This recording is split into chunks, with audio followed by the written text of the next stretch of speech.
नमस्कार दोस्तों, general knowledge से संबंधित ये हमारा 30 पार्ट है। और दोस्तों, जिन भाइयों ने इससे संबंधित जनरल नॉलेज से संबंधित प्रीवियस पार्ट नहीं देखे हैं वे हमारे चैनल की प्लेलिस्ट में जाकर देख सकते हैं। तो दोस्तों, बिना देरी करते हुए प्रश्नों को शुरू करते हैं। क्वेश्चन नंबर 26, मंगल ग्रह के कितने चंद्रमा हैं? तो दोस्तों, मंगल ग्रह जो है यानी मार्स जो है उसके कितने ग्रह हैं? तो इसके जो ग्रह हैं दोस्तों वो हैं 2। ऑप्शन बी करेक्ट आंसर है। और दोस्तों, उनका नाम क्या है? तो वो है फेबोस और डीमोस। तो दोस्तों, जो फेबोस है वो भय का प्रतीक है और जो जो डीमोस है दोस्तों वो आतंक का प्रतीक है। और मंगल ग्रह को सूर्य की परिक्रमा करने में दोस्तों 687 दिन लगते हैं। कितने दिन लगते हैं दोस्तों मंगल ग्रह को सूर्य की परिक्रमा करने में? 687 दिन लगते हैं। और इस ग्रह को दोस्तों यानी मंगल ग्रह को लाल ग्रह भी कहा जाता है। और लाल ग्रह दोस्तों इसे क्यों कहा जाता है? तो आयरन ऑक्साइड के कारण इसे लाल ग्रह कहा जाता है। और सौरमंडल का जो सबसे बड़ा ज्वालामुखी है दोस्तों ओलिपस मेसी, सौरमंडल का सबसे बड़ा जो ज्वालामुखी है दोस्तों ओलिपस मेसी, वो भी तुम्हारा मंगल ग्रह पर ही स्थित है। और बुध तथा शुक्र ग्रह का कोई उपग्रह नहीं होता है। और दोस्तों, जो सबसे अधिक उपग्रहों की संख्या है वो बृहस्पति ग्रह की है। और बृहस्पति ग्रह का जो सबसे जो सौरमंडल का सबसे बड़ा ग्रह है उपग्रह है वो गैनीमेड है। और जो किस पर है दोस्तों? बृहस्पति ग्रह पर है। तो पृथ्वी का एकमात्र उपग्रह है दोस्तों, ये तो आपको पता ही होगा, पृथ्वी का एकमात्र ग्रह कौन सा है? वो है चंद्रमा। तो इसमें पूछा है कि मंगल ग्रह के कितने चंद्रमा हैं? 2 हैं। और जो उनका नाम क्या है दोस्तों? वो है फेबोस और डेमोस। फेबोस जो है वो भय का प्रतीक है, डेमोस जो है वो आतंक का प्रतीक है। और तुम्हारा मंगल ग्रह को लाल ग्रह कहा जाता है। और क्यों कहा जाता है? आयरन ऑक्साइड के कारण इसे लाल ग्रह कहा जाता है। और तुम्हारा सौरमंडल का जो सबसे बड़ा ज्वालामुखी है ओलिपस मेसी, वो तुम्हारा मंगल ग्रह पर ही स्थित है। नेक्स्ट क्वेश्चन देखिए, क्वेश्चन नंबर 27, 219 यानी 2019 में कौन सा लोकसभा चुनाव हुआ था? तो दोस्तों, 2019 में कौन सा लोकसभा चुनाव हुआ था? तो दोस्तों, इसका सही उत्तर है ऑप्शन ए करेक्ट आंसर है 16वां। 2019 में जो लोकसभा चुनाव हुआ था दोस्तों वो 16वां हुआ था। और इसके बारे में और चर्चा कर लेते हैं। तो 16वीं लोकसभा का चुनाव रिकॉर्ड 9 चरणों में हुआ था। और 16वीं लोकसभा में नोटा यानी नन ऑफ द अबोव विकल्प का प्रयोग पहली बार मतदाता में उपलब्ध कराया गया था। तो 16वीं जो लोकसभा थी दोस्तों उसमें जो नोटा है यानी नोटा जो विकल्प है वो सर्वप्रथम लाया गया था, पहली बार मतदाता में उपलब्ध कराया गया था। यानी नन ऑफ द अबोव मतलब उपरोक्त में से कोई नहीं। तो इसका जो पहली बार मतदाता में उपयोग कराया गया था। और इस चुनाव में कुल 543 सीटें थीं दोस्तों। कितनी सीटों पर चुनाव हुआ था? वो 543 सीटों पर हुआ था। और इस चुनाव में भाजपा के नेतृत्व वाले राष्ट्रीय लोकतांत्रिक गठबंधन एनडीए, जो राष्ट्रीय लोकतांत्रिक गठबंधन है दोस्तों एनडीए को पूर्ण बहुमत प्राप्त हुआ। और 16वीं लोकसभा चुनाव में एनडीए ने 336 एनडीए ने कितनी सीटें प्राप्त की दोस्तों 16वीं लोकसभा वाले चुनाव में? तो वो की थी दोस्तों 336 एनडीए वाले दल ने यानी पार्टी ने। और तुम्हारा 16वीं लोकसभा चुनाव के बाद भाजपा ने अपनी बहुमत दल का नेता नरेंद्र मोदी को यानी भारत का प्रधानमंत्री बनाया। 16वीं लोकसभा के चुनाव के बाद भाजपा ने अपने बहुमत दल के नेता नरेंद्र मोदी जी को भारत का प्रधानमंत्री बनाया, जो कि अब भी हमारे देश के प्रधानमंत्री हैं। नेक्स्ट क्वेश्चन देखिए, क्वेश्चन नंबर 28, दाम्बुला का स्वर्ण मंदिर कहाँ पर पाया जाता है? तो दाम्बुला जो है दोस्तों उसका स्वर्ण मंदिर कहाँ पाया जाता है? तो दोस्तों, इसका सही उत्तर है श्रीलंका में। तो दाम्बुला का जो दोस्तों स्वर्ण मंदिर है वो कहाँ पाया जाता है? तो वो जो यानी कहाँ स्थित है? यानी वो है श्रीलंका में स्थित है। और दोस्तों, स्वर्ण मंदिर अमृतसर में स्थित है। स्वर्ण मंदिर जो है दोस्तों वो पंजाब के अमृतसर में स्थित है और जिसका निर्माण गुरु अर्जुन देव ने करवाया था। और मर्डेका पैलेस जकार्ता इंडोनेशिया में स्थित है। तो दोस्तों, जो इंडोनेशिया में जो है तुम्हारा मर्डेका पैलेस है, मर्डेका पैलेस जकार्ता यानी इंडोनेशिया की राजधानी जकार्ता में स्थित है। और अभी हमने डिस्कस किया था कि अमृतसर में स्वर्ण मंदिर है। और तुम्हारा तो दाबुला का स्वर्ण मंदिर जो है दोस्तों कहाँ पर पाया जाता है? तो वो पाया जाता है दोस्तों श्रीलंका में। ऑप्शन बी करेक्ट आंसर है। और दोस्तों, श्रीलंका की जो राजधानी है वो है श्री जयवर्धने पिल्ले, कुछ इसी नाम की है। नेक्स्ट क्वेश्चन देखिए, क्वेश्चन नंबर 29, बुद्ध गुफाओं के लिए प्रसिद्ध कार्ले किस राज्य में स्थित है? तो बुद्ध गुफाओं के लिए प्रसिद्ध जो कार्ले किस राज्य में स्थित है? तो दोस्तों, इसका सही उत्तर है महाराष्ट्र में स्थित है। कहाँ है दोस्तों? महाराष्ट्र में। ऑप्शन ए करेक्ट आंसर है। तो बुद्ध गुफाओं के लिए प्रसिद्ध जो कार्ले है वो कहाँ स्थित है दोस्तों? वो महाराष्ट्र में स्थित है। और दोस्तों, महाराष्ट्र की राजधानी क्या है? मुंबई। और मुंबई को दोस्तों भारत की आर्थिक राजधानी के नाम से भी जाना जाता है। और तुम्हारा उत्तर प्रदेश की राजधानी क्या है दोस्तों? लखनऊ। उत्तराखंड की देहरादून। और मध्य प्रदेश की राजधानी क्या है? भोपाल। तो इसमें पूछ रहा है कि बुद्ध गुफाओं के लिए प्रसिद्ध जो कार्यालय है दोस्तों वो महाराष्ट्र राज्य में स्थित है। ऑप्शन ए करेक्ट आंसर है। नेक्स्ट क्वेश्चन देखिए, क्वेश्चन नंबर 30, भारत की आज़ादी की लड़ाई के दौरान करो या मरो का नारा किसने दिया था? तो दोस्तों मैंने पिछली वीडियो में डिस्कस किया था कि भारत की आज़ादी की लड़ाई के दौरान जो है दोस्तों करो या मरो का नारा जो दिया था दोस्तों वो दिया था तुम्हारा महात्मा गांधी जी ने। ऑप्शन सी करेक्ट आंसर है, महात्मा गांधी जी ने। और दोस्तों किस आंदोलन के दौरान दिया था? तो ये दिया था दोस्तों भारत छोड़ो आंदोलन के दौरान दिया था महात्मा गांधी जी ने करो या मरो का नारा। यदि इंग्लिश में बात की जाएगी तो वो डू और डाई कहते हैं इसे, मतलब करो या मरो। तो महात्मा गांधी ने भारत छोड़ो आंदोलन के दौरान 1942 में यह नारा दिया था। और दोस्तों कब दिया था? ये भारत छोड़ो आंदोलन के दौरान दिया था, यानी डू और डाई। और दोस्तों और नारे भी हैं जैसे कि तुम्हारा दिल्ली चलो और तुम मुझे खून दो मैं तुम्हें आज़ादी दूंगा का नारा किसने दिया था? तो वो दिया था दोस्तों सुभाष चंद्र बोस ने दिया था। जैसे कि ऑप्शन भी दे रखा है हमारे सुभाष चंद्र बोस। तो इन्होंने जो दिया था दोस्तों दिल्ली चलो और तुम मुझे खून दो मैं तुम्हें आज़ादी दूंगा, ये सुभाष चंद्र बोस जी ने दिया था नारा। और भारत छोड़ो हे राम का नारा जो दिया था दोस्तों, भारत छोड़ो और हे राम का जो नारा दिया था वो महात्मा गांधी जी ने ही दिया था। और तुम्हारा पूर्ण स्वराज्य का नारा जो दिया था दोस्तों वो जवाहरलाल नेहरू जी ने दिया था। पूर्ण स्वराज्य का नारा जो दिया था वो जवाहरलाल नेहरू ने दिया था। और जवाहरलाल नेहरू जो है दोस्तों भारत के प्रथम प्रधानमंत्री थे। और संपूर्ण क्रांति का नारा जो दिया था दोस्तों वो जयप्रकाश नारायण जी ने दिया था। तो संपूर्ण क्रांति का जो नारा दिया था वो जयप्रकाश नारायण ने दिया था। और वंदे मातरम को जो नारा दिया था दोस्तों वो बंकिम चंद्र चटर्जी ने दिया था। और सारे जहाँ से अच्छा हिंदुस्तान हमारा, यह नारा किसने दिया था दोस्तों? मोहम्मद इकबाल ने दिया था। तो इसमें पूछ रहा है कि भारत की आज़ादी की लड़ाई के दौरान करो या मरो का नारा किसने दिया था दोस्तों? वो दिया था महात्मा गांधी जी ने। हे राम और भारत छोड़ो ये दोनों नारे किसने दिए थे दोस्तों? ये भी महात्मा गांधी जी ने ही दिए थे। और करो या मरो का जो नारा दिया था वो भारत छोड़ो आंदोलन के दौरान 1942 में दिया था। नेक्स्ट क्वेश्चन देखिए, क्वेश्चन नंबर 31, हमारी आंखों में लेंस का क्या काम है? तो दोस्तों हमारी आंखों में जो लेंस है इसका क्या काम होता है? तो इसका जो काम होता है दोस्तों वो होता है हमारा ऑप्शन सी करेक्ट आंसर है, आँख की फोकस दूरी जो होती है दोस्तों उसको बदलना होता है हमारी आँख में लेंस का काम। और दोस्तों इसके बारे में और चर्चा कर लेते हैं। तो लेंस जो होते हैं दोस्तों वो दो प्रकार के होते हैं, उत्तल लेंस और अवतल लेंस। और जो लेंस की क्षमता है का जो ऐसा ही मात्रक है दोस्तों वो डायोप्टर होता है, मतलब लेंस की क्षमता का जो मात्रक होता है वो होता है डायोप्टर। और उत्तल लेंस की क्षमता धनात्मक, मतलब उत्तल लेंस की जो क्षमता होती है दोस्तों वो धनात्मक होती है। और तुम्हारा अवतल लेंस जो होता है उसकी ऋणात्मक, मतलब उसकी जो क्षमता होती है वो ऋणात्मक होती है। और स्पष्ट दृष्टि की न्यूनतम जो दूरी है दोस्तों, यानी स्वस्थ मनुष्य जो दूरी दृष्टि जो न्यूनतम दूरी होती है दोस्तों उसकी वो 25 सेंटीमीटर होती है। कितनी होती है दोस्तों? 25 सेंटीमीटर तक की दूरी को देख सकता है। और निकट दृष्टि दोष यानी मायोपा कहते हैं इसे इंग्लिश में, निकट दृष्टि दोष को मायोपा के निवारण के लिए उपयुक्त फोकस दूरी के अवतल लेंस का प्रयोग किया जाता है। तो जो निकट दृष्टि दोष है इसमें क्या होता है दोस्तों, व्यक्ति को निकट का मतलब पास का तो साफ दिखाई देता है परंतु दूर का साफ नहीं दिखाई देता है। इसमें थोड़ा उल्टा सा है एक तरीके से। तो इसमें जो प्रयोग किया जाता है दोस्तों अवतल लेंस का प्रयोग किया जाता है। और जो दोस्तों दूरदृष्टि दोष है यानी हाइपर मेट्रोपिया जो है दोस्तों इसके निवारण के लिए फोकस दूरी के उत्तल लेंस का प्रयोग किया जाता है। और दोस्तों जो दूरदृष्टि दोष है इसमें व्यक्ति को दूर का तो साफ दिखाई देता है लेकिन पास का साफ दिखाई नहीं देता है। तो इसके लिए जो लेंस का प्रयोग किया जाता है वो उत्तल लेंस का प्रयोग किया जाता है। तो दोस्तों इसमें पूछ रहा है कि हमारे आंखों में जो लेंस का काम होता है दोस्तों वो होता है आँख की फोकस दूरी को कम करना होता है। और स्पष्ट दृष्टि की न्यूनतम जो दूरी होती है दोस्तों 25 सेंटीमीटर होती है। नेक्स्ट क्वेश्चन देखिए, क्वेश्चन नंबर 32, सबसे छोटा महाद्वीप कौन सा है? तो दोस्तों जो सबसे छोटा महाद्वीप है वो कौन सा है? तो दोस्तों इसका सही उत्तर है वो है Australia. Option A correct answer है। तो सबसे छोटा जो दोस्तों महाद्वीप है वो है ऑस्ट्रेलिया जो दक्षिणी गोलार्ध में स्थित है। तो जो कहाँ स्थित है दोस्तों? दक्षिणी गोलार्ध में स्थित है। और ऑस्ट्रेलिया की खोज जो की थी दोस्तों एबल तस्मान ने 1642 ईस्वी में की थी। तो ऑस्ट्रेलिया की जो खोज की थी दोस्तों किसने की थी? वो की थी एबल तस्मान ने की थी। कब की थी दोस्तों? 1642 में की थी। और कप्तान कुक ने, मतलब एबल तस्मान 1942 और कप्तान कुक ने 1769 ने की थी।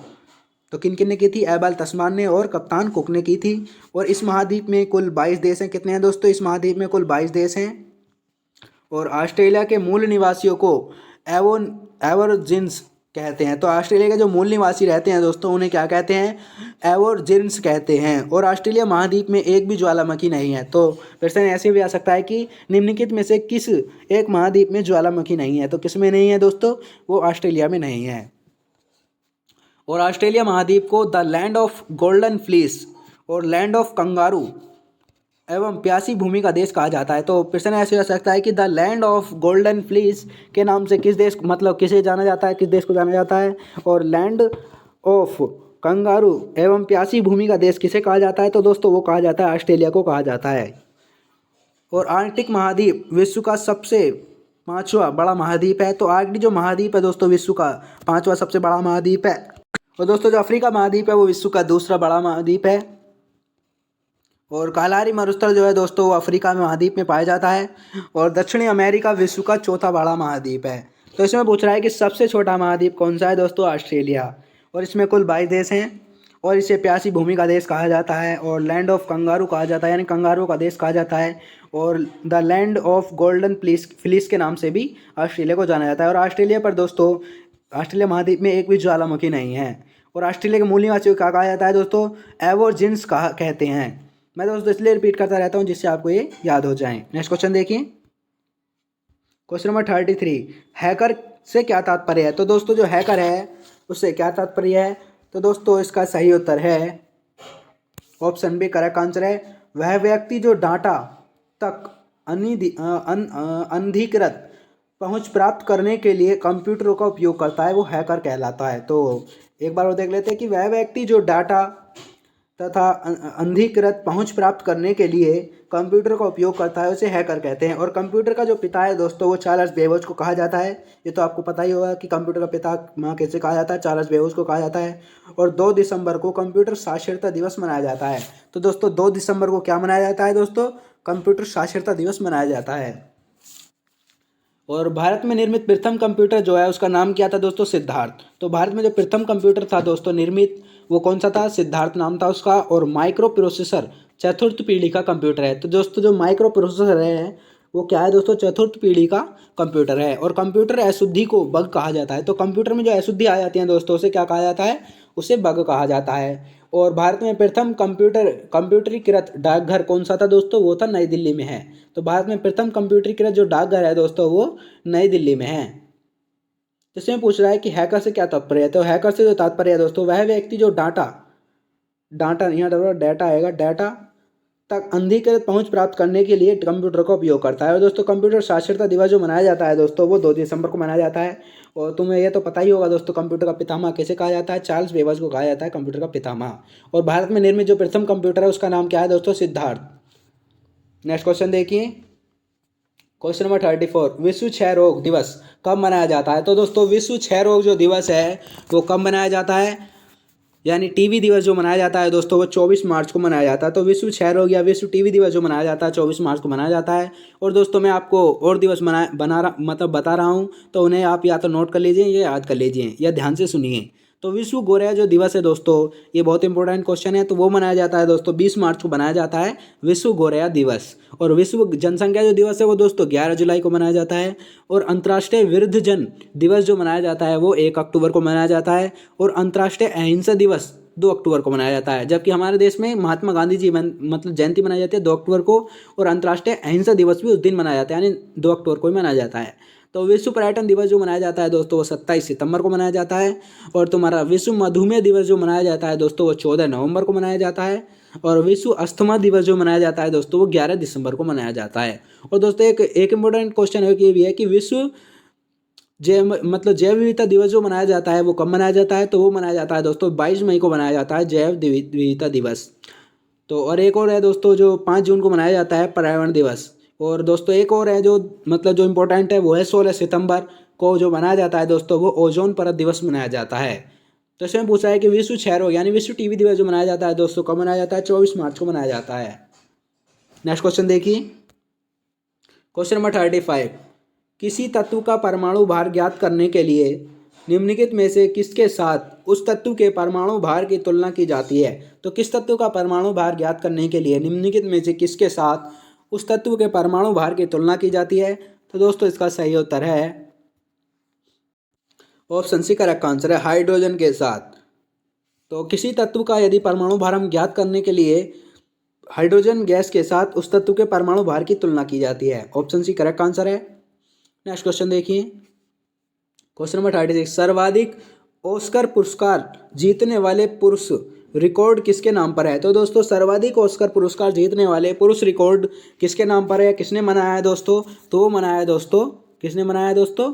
वो बनाया है डिज्नी ने, यानी ऑप्शन ए करेक्ट आंसर है, वोल्ट डिज्नी का रिकॉर्ड है। तो सर्वाधिक ऑस्कर पुरस्कार जीतने वाले पुरुष रिकॉर्ड वोल्ट डिज्नी के नाम पर है। तो ऑप्शन क्या है दोस्तों? ऑप्शन ए करेक्ट आंसर है। और दोस्तों जो ऑस्कर अवार्ड है वो विश्व का सबसे बड़ा अवार्ड फिल्म क्षेत्र का माना जाता है। तो ऑस्कर जो अवार्ड है दोस्तों वो फिल्म क्षेत्र का सबसे बड़ा अवार्ड, मतलब विश्व का सबसे बड़ा अवार्ड फिल्म क्षेत्र का माना जाता है। और दोस्तों यह जो अवार्ड है वो 1929 से, कब से दिया जा रहा है दोस्तों? 1929 से दिया जा रहा है, यानी दिया जाता है। तो ऑस्कर पुरस्कार अमेरिका द्वारा दिया जाता है। और दोस्तों जो ऑस्कर पुरस्कार है ये अमेरिका को मतलब अमेरिका द्वारा दिया जाता है। और ग्रैमी अवार्ड जो है वो संगीत क्षेत्र के का सर्वोच्च पुरस्कार है। तो ग्रैमी जो पुरस्कार है दोस्तों वो तुम्हारा संगीत क्षेत्र का सर्वोच्च पुरस्कार है। और दोस्तों ये पुरस्कार 1958 से दिया जाता है और ये भी अमेरिका द्वारा ही दिया जाता है। कौन सा दोस्तों? ग्रैमी पुरस्कार और ऑस्कर अवार्ड। तो ग्रैमी अवार्ड जो है दोस्तों संगीत क्षेत्र का सर्वोच्च पुरस्कार है और जो ऑस्कर अवार्ड है वो फिल्म क्षेत्र का मतलब सबसे बड़ा अवार्ड है विश्व का। और दोस्तों इसमें पूछा है कि सर्वाधिक ऑस्कर पुरस्कार जीतने वाले जो पुरुष रिकॉर्ड है दोस्तों किसके नाम पर है? Volt Disney. Option A correct answer है। और कब से दिया जा रहा है दोस्तों ऑस्कर पुरस्कार? वो 1929 से दिया जा रहा है। और दोस्तों कौन देता है इसे? अमेरिका द्वारा दिया जाता है। और किस क्षेत्र में दिया जाता है दोस्तों? फिल्म क्षेत्र में दिया जाता है। नेक्स्ट क्वेश्चन देखिए, क्वेश्चन नंबर 37, पद्मश्री से सम्मानित किए जाने वाले पहले हॉकी खिलाड़ी कौन थे? तो दोस्तों पद्मश्री से सम्मानित किए जाने वाले जो पहले खिलाड़ी थे दोस्तों वो कौन थे? तो दोस्तों इसका सही उत्तर है ऑप्शन बी करेक्ट आंसर है, बलवीर सिंह सीनियर। कौन थे दोस्तों? बलवीर सिंह सीनियर पहले हॉकी खिलाड़ी थे। पद्मश्री से सम्मानित किए जाने वाले पहले हॉकी खिलाड़ी बलवीर सिंह सीनियर थे। ऑप्शन बी करेक्ट आंसर है। और दोस्तों इसके बारे में और चर्चा कर लेते हैं। तो हॉकी जो है दोस्तों भारत का राष्ट्रीय खेल है और हॉकी का जो जादूगर कहा जाता है दोस्तों मेजर ध्यानचंद जी को कहा जाता है। और तुम्हारा ध्यानचंद के जन्मदिन पर ही राष्ट्रीय खेल दिवस मनाया जाता है। और दोस्तों जो राष्ट्रीय खेल दिवस है वो कब मनाया जाता है? तो वो मनाया जाता है दोस्तों 29 अगस्त को मनाया जाता है राष्ट्रीय खेल दिवस। तो मेजर ध्यानचंद जी का जन्मदिन भी इस दिन मनाया जाता है।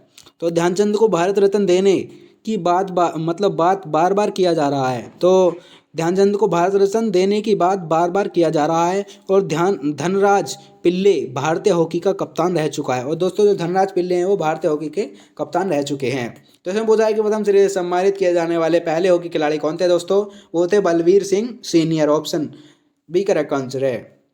नेक्स्ट क्वेश्चन देखिए, क्वेश्चन नंबर 38, निम्नलिखित में से एथेनॉल किससे प्राप्त किया जाता है? तो निम्नलिखित में से किससे एथेनॉल प्राप्त किया जाता है? तो दोस्तों इसका सही उत्तर है गन्ना से प्राप्त किया जाता है। ऑप्शन सी करेक्ट आंसर है, गन्ने से प्राप्त किया जाता है एथेनॉल। और दोस्तों गन्ना के खोई से बिजली प्राप्त किया जाता है। तो गन्ना की जो खोई होती है दोस्तों उससे बिजली प्राप्त की जाती है। और चावल में थाइमिन पाया जाता है। तो दोस्तों जो चावल है हमारा ऑप्शन ए जो दे रखा है चावल में थाइमिन पाया जाता है।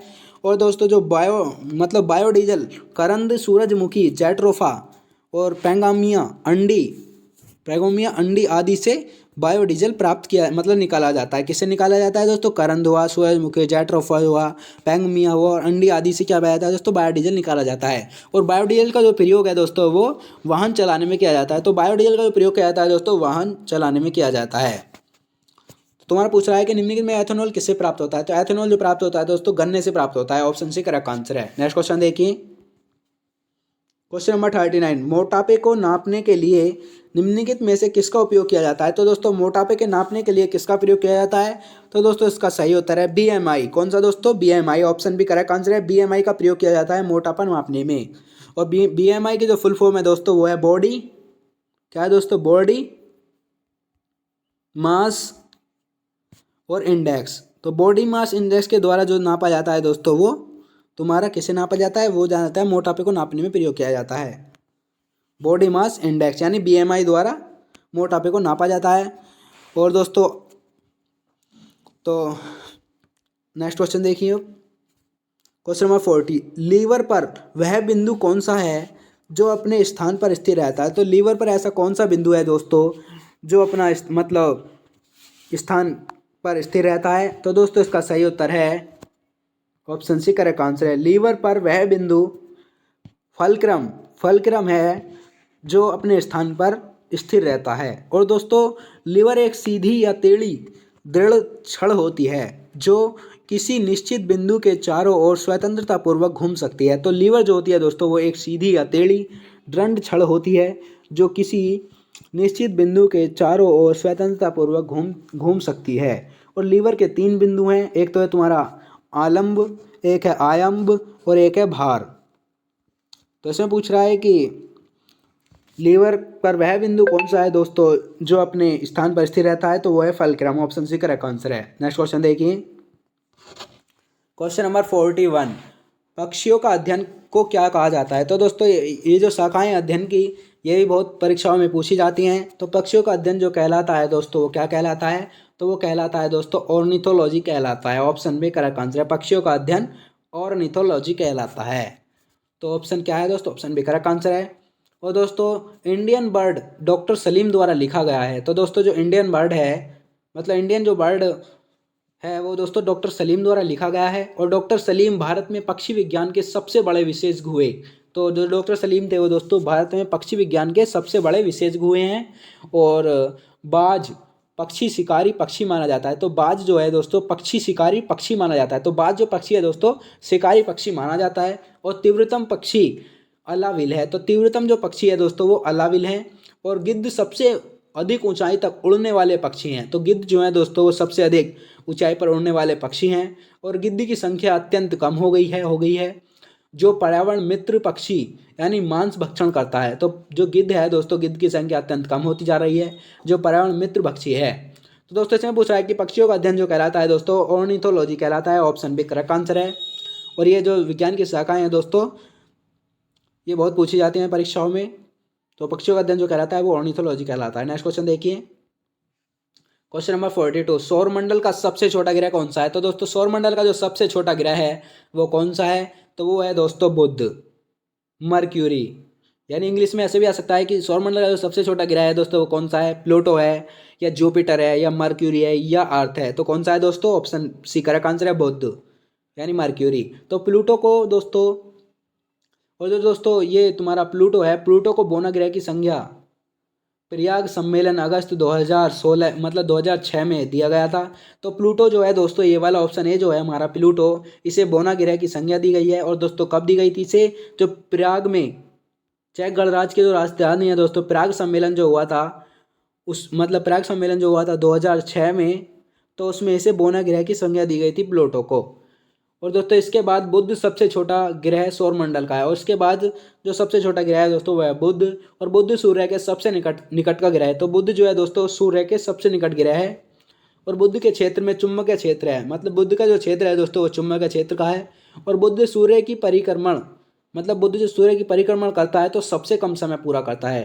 तो जो बुध की मतलब सूर्य की परिक्रमा करता है वो दोस्तों बहुत कम समय में करता है। और बुध के पास कोई उपग्रह नहीं है। और बुध के पास जो है दोस्तों कोई उपग्रह नहीं है। और शुक्र के पास भी कोई उपग्रह नहीं है। तो इसमें बोल रहा है कि सौरमंडल का सबसे छोटा जो ग्रह है दोस्तों वो है बुध। ऑप्शन सी करेक्ट आंसर है। और मतलब जो चेक गणराज्य की राजधानी है प्रयाग, तो उसके सम्मेलन जो हुआ था दोस्तों 2006 में, तो उसमें जो है मतलब जो प्लूटो है उसे बोना ग्रह की संज्ञा दी गई है। नेक्स्ट क्वेश्चन देखिए, क्वेश्चन नंबर 43, विद्युत आवेश का एसआई मात्रक क्या है।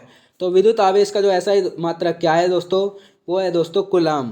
कौन सा है दोस्तों, कूलम। ऑप्शन भी करेक्ट आंसर। कूलम जो है दोस्तों वो विद्युत आवेश का एसआई मात्रक है, कूलम। तो दोस्तों मैं आपको और बहुत सारे मात्रक बता रहा हूँ, या तो उन्हें नोट कर लीजिए ये या ध्यानपूर्वक सुन लीजिए। तो इसमें कह रहा है कि मतलब जो तरंग धैर्य का मात्रक होता है एसआई मात्रक वो होता है एंगस्ट्रॉम। तो तरंग धारे का जो मात्रक होता है दोस्तों वो क्या होता है, एंगस्ट्रॉम। और एंगस्ट्रॉम का जो प्रतीक चिन्ह है दोस्तों वो इस तरीके से होता है। और प्रद्युत घनत्व का जो दोस्तों मात्रक होता है वो है ऐसा जो मात्रा है वो है लक्स होता है। और लक्स को जो दोस्तों प्रदर्शित करते हैं वो इस तरीके से करते हैं, ठीक है दोस्तों। मतलब प्रतीक क्या है लक्स का, तो वो है एलएक्स, एलएक्स लिख रहा है ये। और एंगस्ट्रॉम का जो होता है वो ए के ऊपर इस तरीके से गोला सा होता है, इसे एंगस्ट्रॉम का प्रतीक कहते हैं। और ज्योति फ्लक्स, तो दोस्तों जो ज्योति फ्लक्स है, जो ज्योति फ्लक्स है दोस्तों उसका जो ऐसा ही मात्रक है वो है ल्यूमेन। क्या है दोस्तों, ज्योति फ्लक्स का मात्रक ल्यूमेन। और जो इसका मात्र मतलब जो प्रतीक है वो है एल एम। एल एम जो है मतलब इसका प्रतीक है एल एम। ज्योति फ्लक्स का जो प्रतीक है दोस्तों वो है एल एम। और जो प्रेरक है उसका जो मात्रक होता है दोस्तों वो हेनरी होता है। प्रेरक का जो होता है दोस्तों वो हेनरी होता है। और हेनरी को जो प्रतीक करते हैं दोस्तों एच से प्रदर्शित करते हैं। हेनरी को किससे प्रदर्शित करते हैं दोस्तों, यानी प्रतीक चिन्ह जो है दोस्तों वो है हेनरी, एच से प्रदर्शित करते हैं। और तुम्हारा चुंबकीय फ्लक्स का जो दोस्तों मात्रक होता है वो होता है वेबर। तो चुंबकीय फ्लक्स का मात्रक क्या होता है दोस्तों, वेबर होता है, जिसे इस तरीके से प्रदर्शित करते हैं, किस तरीके से दोस्तों, डब्ल्यू बी, यानी वेबर का जो प्रतीक है दोस्तों डब्ल्यू बी होता है। और जो विभवांतर है दोस्तों, विभवांतर का जो मात्रक होता है दोस्तों वो होता है वोल्ट, और वोल्ट को वी से प्रदर्शित करते हैं। तो विभवांतर जो होता है दोस्तों से वी से मतलब प्रदर्शित करते हैं। और दाब के जो मतलब दाब है एक, तो उसकी जो मतलब ऐसा ही मात्रक होता है वो होता है पास्कल, और उसे जो प्रदर्शित करते हैं वो पी ए से प्रदर्शित करते हैं पास्कल को। और दाब का क्या है मात्रक दोस्तों, पास्कल।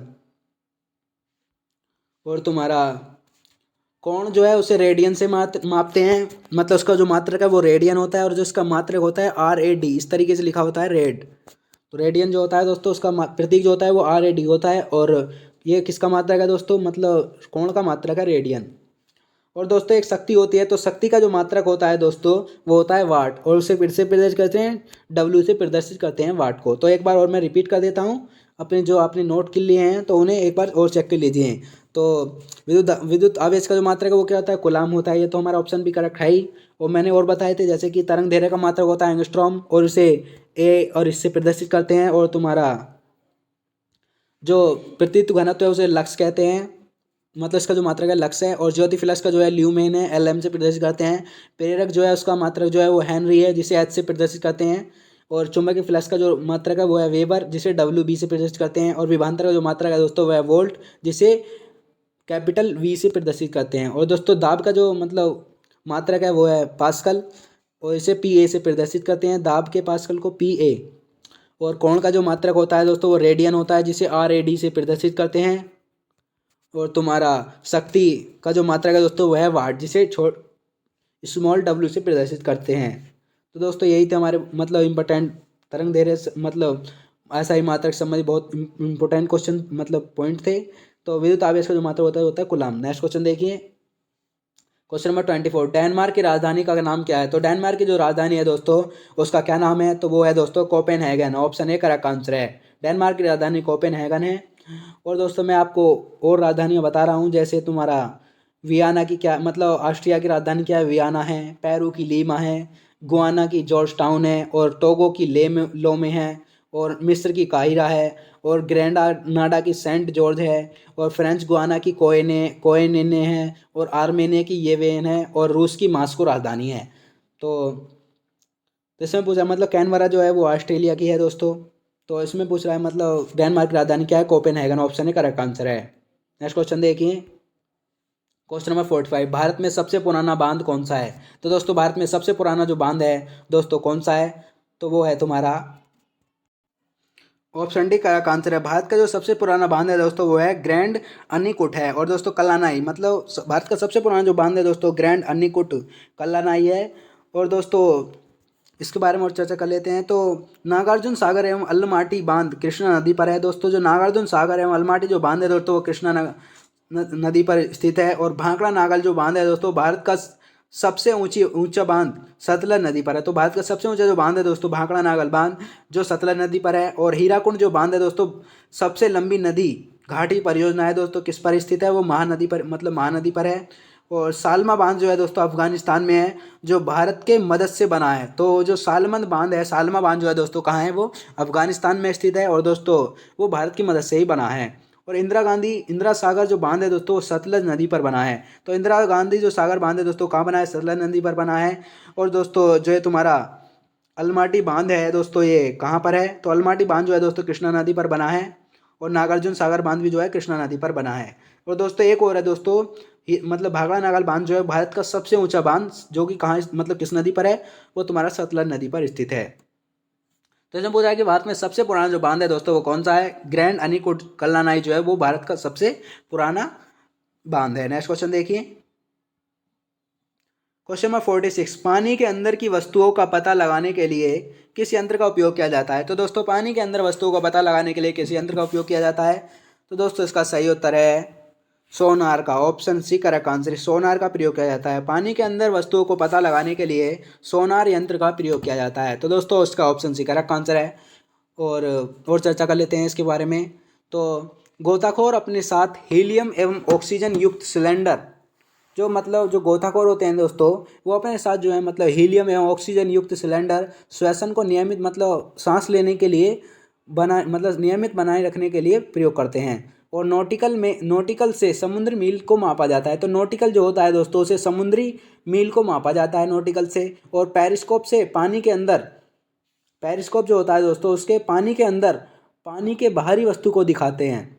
तो जो मतलब पेरिस्कोप है वो पानी के अंदर से पानी के बाहर वस्तुओं को देखते हैं पेरिस्कोप से। और रडार से, तुम्हारा जो रडार होता है दोस्तों, ये जो रडार दे रखा है ऑप्शन बी, तो रडार से वायुयान आदि के संकेतों को ग्रहण करते हैं। तो रडार जो होता है दोस्तों, उससे वायु मतलब आदि वायुयान आदि के संकेतों को ग्रहण करते हैं। और जो फेदोमीटर होता है दोस्तों, वो समुद्र की गहराई मापता है। ठीक है नहीं, जो फेदोमीटर का यंत्र होता है दोस्तों, समुद्र की गहराई मापा जाता है उससे। तो इसमें बताया कि पानी के अंदर वस्तुओं का पता लगाने के लिए यंत्र प्रयोग किया जाता है, वो है ऑप्शन सी करेक्ट आंसर, सोनार का प्रयोग किया जाता है। और दोस्तों जो अभी हमने डिस्कस किया था, तो एक पेरिस्कोप भी है जो पानी के अंदर से बाहर मतलब पानी के बाहर की वस्तुओं को देखते हैं हम। किससे दोस्तों? पेरिस्कोप से। और ये कौन सा है दोस्तों? जो पानी के अंदर की वस्तुओं का पता लगाने के लिए यंत्र का जो उपयोग किया जाता है वो है सोनार। ऑप्शन सी करेक्ट आंसर है। नेक्स्ट क्वेश्चन देखिए, क्वेश्चन नंबर 47, स्वतंत्र भारत के गवर्नर जनरल कौन थे? तो स्वतंत्र भारत के जो गवर्नर जनरल थे दोस्तों, वो कौन थे? तो वो थे लॉर्ड माउंटबेटन थे। Option B correct answer. Lord Mountbatten जो थे वो स्वतंत्र भारत के गवर्नर जनरल थे। और दोस्तों लॉर्ड माउंटबेटन भारत स्वतंत्रता के समय भी भारत के गवर्नर जनरल थे। तो लॉर्ड माउंटबेटन जो थे वो भारत स्वतंत्रता के समय भी भारत के गवर्नर जनरल थे। और स्वतंत्र भारत के प्रथम भारतीय गवर्नर जनरल जो थे दोस्तों, राजगोपालचारी थे।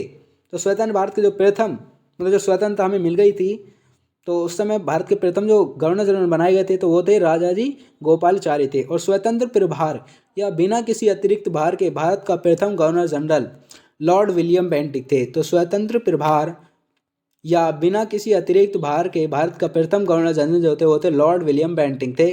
और भारत के प्रथम governor general Lord Warren Hastings थे। तो भारत के जो प्रथम गवर्नर जनरल थे वो थे तुम्हारे लॉर्ड वारन हेस्टिंग्स थे।